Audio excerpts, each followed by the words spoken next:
என் பேர் ஹரிஹரன். நாங்கள் கள்ளக்குறிச்சி மாவட்டம் சின்னசேலம் வட்டத்தில் அக்கராப்பாளையம் கிராமத்தில் வாழ்ந்து வந்துட்டுருக்கோம்.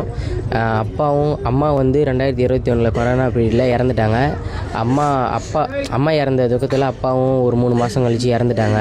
அதுக்கப்புறம் நாங்கள் தாத்தா பாட்டியோட ஆதரவு தான் வாழ்ந்துட்டு இருந்தோம். அப்புறம் தாத்தாவும் இறந்துட்டாங்க. அப்புறம் பாட்டியாலையும் ஒன்றும் முடியல, அவங்களுக்கு கொஞ்சம் கண்ணு ப்ராப்ளம். அதனால் அக்காவாலையும் என்னாலையும் படிக்க முடியல. அக்காவும் வேலைக்கு தேடிட்டு இருக்காங்க. நானும் கூலி வேலைக்கு தான் பைக் மெக்கானிக்காக போயிட்டுருக்கேன்.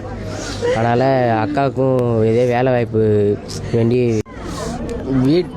அம்மாவோட ஹாஸ்பிட்டல் செலவு வீட்டு மேலே கடன் வாங்கினோம். அந்த வீடியோ கூட இப்போ அவங்கள்ட்ட கேட்டு தான் நாங்கள் இருக்கோம். இப்போ அக்காவும் வேலை இல்லாமல் அலைஞ்சிட்ருக்காங்க. அக்காவுக்கு ஒரு வேலை வாய்ப்பு வீடும் கொஞ்சம் இருக்குமே கேட்டுரும்.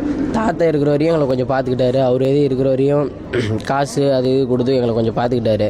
இப்போ அது கூட யாரும்